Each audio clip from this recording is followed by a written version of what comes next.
Okay, we're working on page 33 right now. And I just moved it up a little bit so we can get a little bit closer. You can see what I'm doing. So I'm going to work with the next word problem, the second word problem of that packet that I gave you. And like I said, it's not super important. If you can't print stuff out, that's perfectly okay. Just go ahead. If you don't have it, go ahead and go back to Monday's folder, and that's where all the handouts were at. And I'm just going to use a little bit of glue and put a couple dots on there. Don't want to use too much glue because it'll end up either making it hard to write on it, or I will end up gluing my pages together. I don't want to glue my pages together. And got a word problem right here. And what I'm doing in my word problems, like we talked about yesterday, cubes. So I'm just going to write my cubes right here below it. C-U-B-E-S, cubes. Okay. So first step, and whenever we're doing a word problem, we need to read it, make sure we understand it. So go ahead and look at it. Like I said, if I go too fast, go ahead and pause the video. If you're still writing it down, don't try to rush through it. Pause the video, take your time, write the question down. Says the largest yellowfish tuna caught weighed 427 pounds. The largest grouper caught weighed 436 pounds. Okay, how much more did the grouper weigh than the yellowfish tuna? So first step is to circle our numbers and our labels. So my first number was the yellowfish tuna, which is 427 pounds. I'm just going to put a yellow Y right there to help me remember it's talking about the yellowfin. I can put a YT, yellowfish tuna. And the next number I see right there is 436 pounds.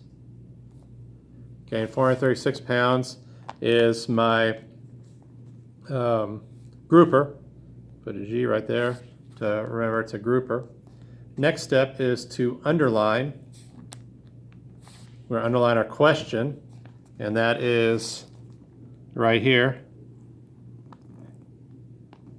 It says, how much more did the grouper weigh than the yellowfin tuna?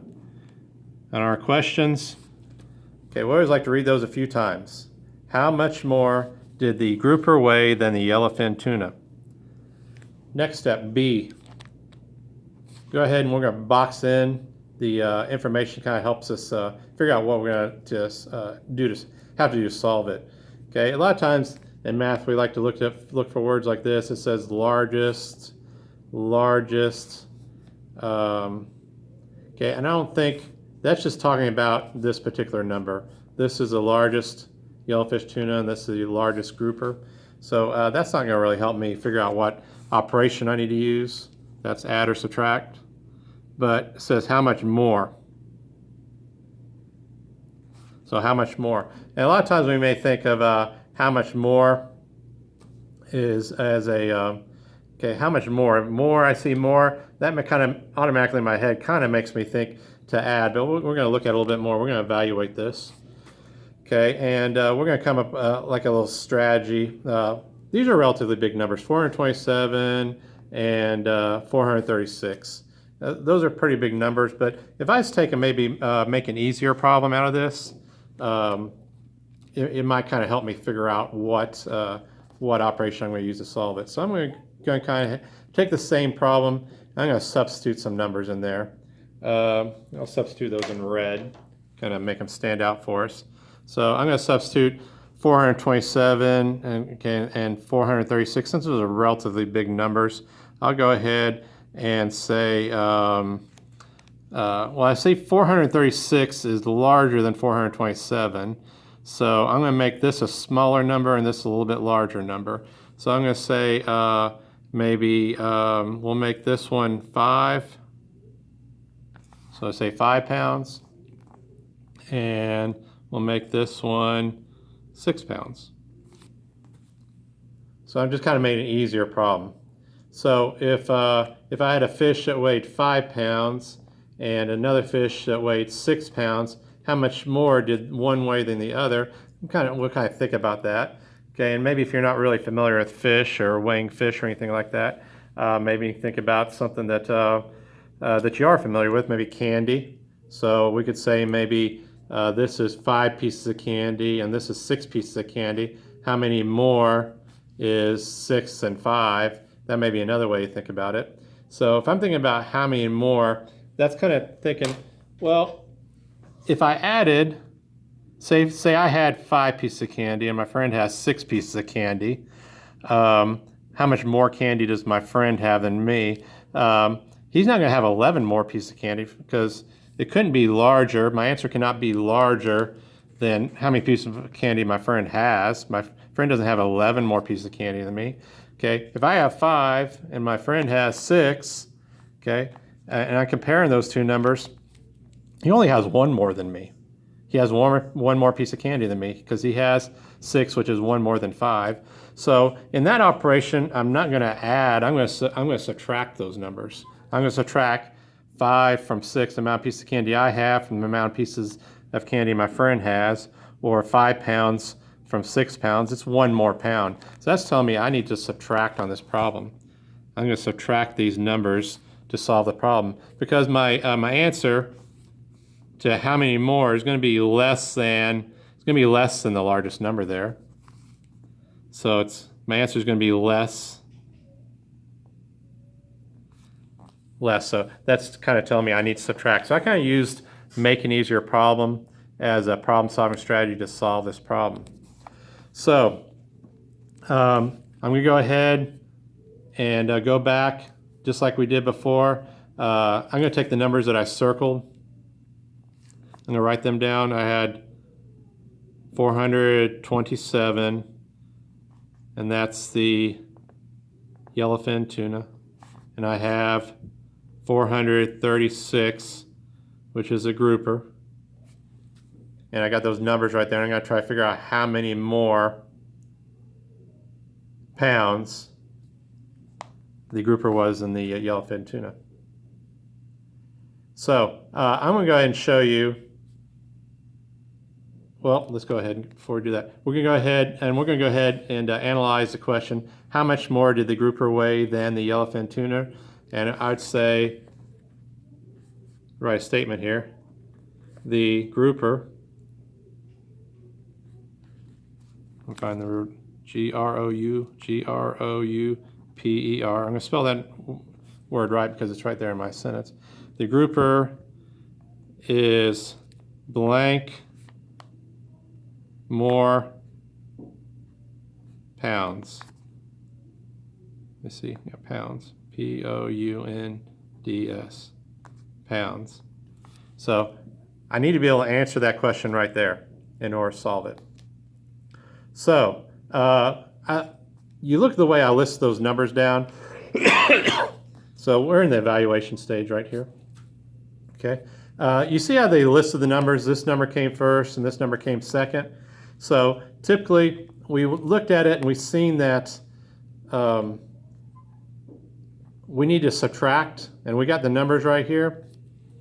And probably one of the first things that a third grader is going to do is they're going to just take those numbers and they're going to try to subtract them. So they'd write 427 came first, and then 36 came next, or 436. Okay, they're going to take those numbers right there. It's the subtraction problem. Okay, let's go ahead and look at it for a minute. 6 from 7, that's 1.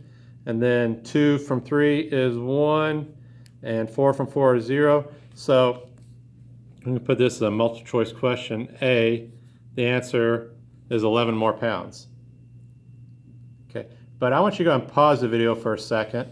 And I want you to think for a minute, did I do that correctly? And think about why it's either correct or why it's not correct. So go and pause it now and think about that.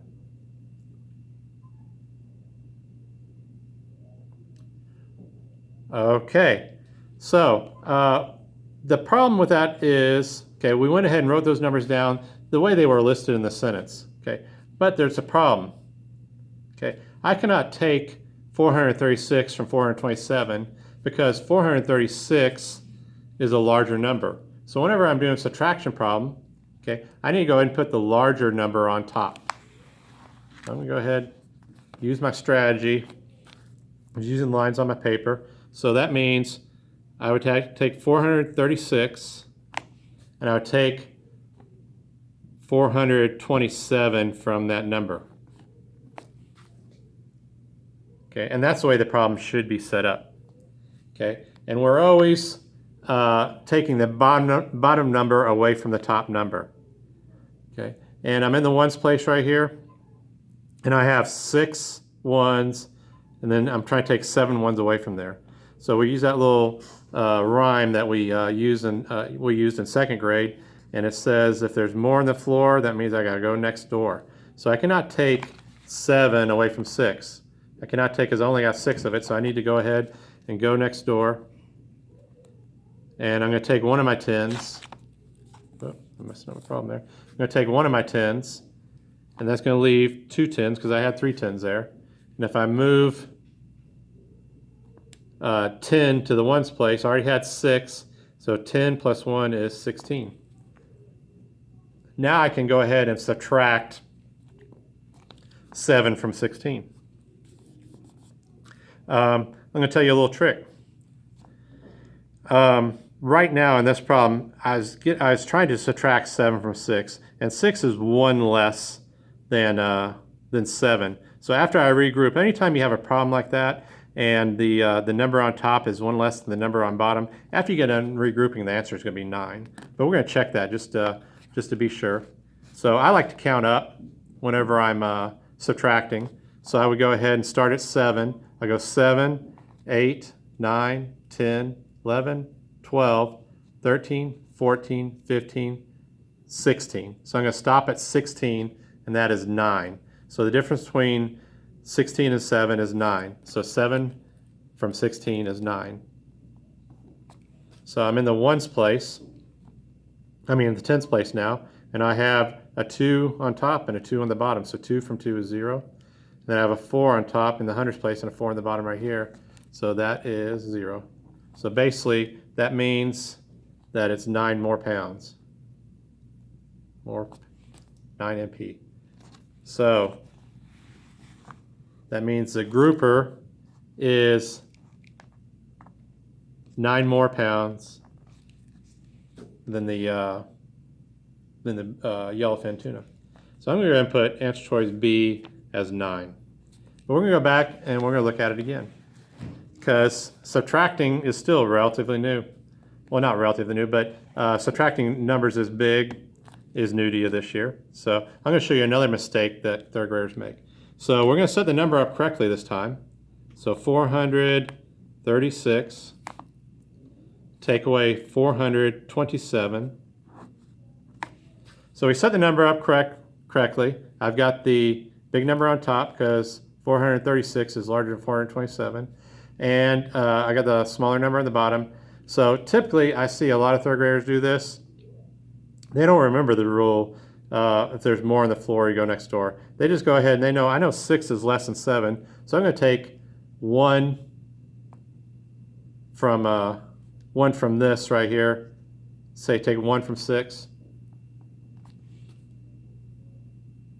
And then say take 6 from 7, and then right here they go ahead and switch it around, and you still get 11, which is same answer choices right here. So basically we did the same thing we did over here, right there, but a lot of times you may end up with a different answer than that. But that is another mistake that third graders make. They may set the problem up correct. They may remember that the big number goes up top. But then when they start subtracting, you're always taking the bottom number away from the top number. So that's going to tell you the more on the floor, you go next door and get 10 more. So that's another mistake. That's a way not to do it. Or that's a way not to do it. This over here is a way not to do it. And this is a good way of solving that problem. So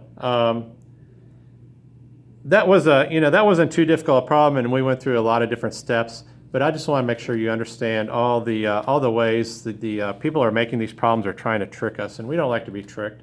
especially when we're talking about stuff. If we're talking about in real life, we may be talking about money. That's a time when we do use math a lot. So we don't like to be tricked. We want to make sure we use all of our strategies, read the questions carefully, and make sure we're doing all the right steps. And that's it for this problem.